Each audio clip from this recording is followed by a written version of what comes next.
In medieval Europe, before factories and machines transformed human labor, the making of chainmail armor stood among the most punishing jobs in history. To warriors, chainmail represented protection, status, and survival. To the craftsmen who made it, chainmail meant endless repetition, physical strain, and years spent shaping iron by hand. Every piece of armor began not as a weapon of war, but as raw metal and human endurance.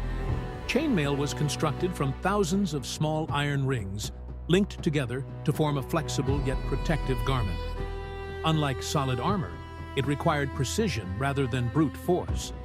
A single hauberk could contain more than 30,000 rings, and each one had to be made individually. There were no shortcuts. Every ring passed through the same exhausting cycle of forging, shaping, and assembly. The work began at the forge. Iron, often recycled from older tools or weapons, was heated over charcoal fires.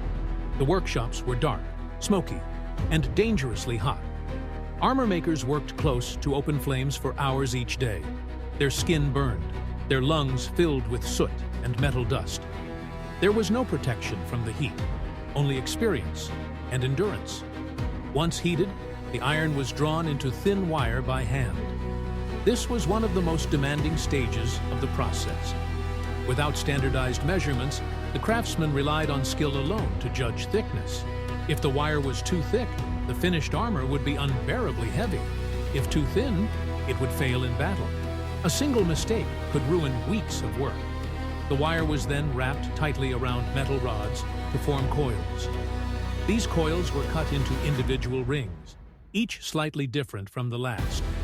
No two rings were identical.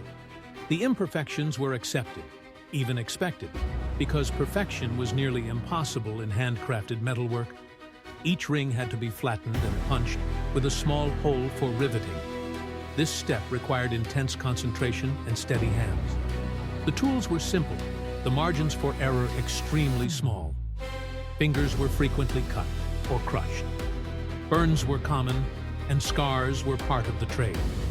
Riveting the rings closed was the most time-consuming task of all. Every ring had to be aligned, riveted, and checked by hand. The process was repeated thousands of times.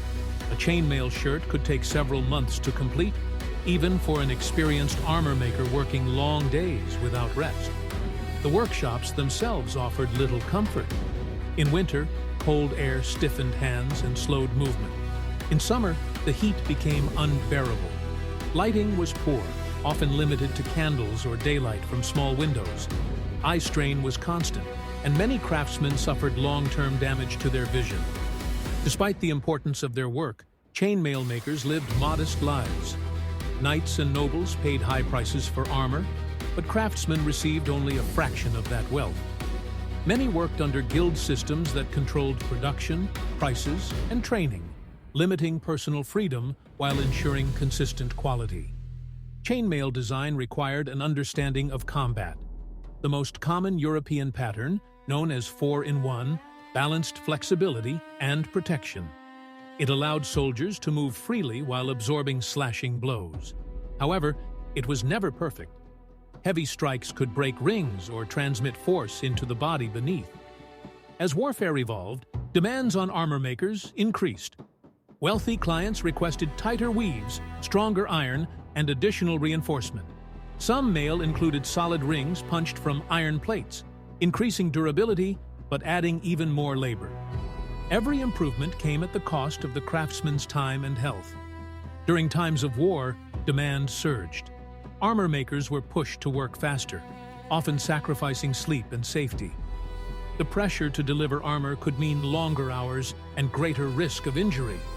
There were no safety standards, only deadlines and survival. By the late Middle Ages, plate armor began to replace chainmail for elite warriors. Solid steel plates offered better protection against powerful weapons. Yet chainmail remained essential, protecting joints and gaps in plate armor. The work did not disappear, it simply changed form. Eventually, advances in metallurgy and early industrial methods reduced the need for handmade mail. What once required months of labor could later be produced more efficiently. But for centuries, chainmail makers knew only one reality: patience, pain, and repetition. Today, chainmail is often romanticized in stories of knights and heroic battles. The suffering of the craftsmen behind it is rarely remembered. Their work did not win glory, but it decided the outcome of countless fights. The medieval chainmail armor maker never stood on the battlefield, yet their labor shaped the fate of those who did. In the history of human work, few jobs demanded so much endurance for so little reward, making chainmail production one of the most grueling professions the medieval world ever knew.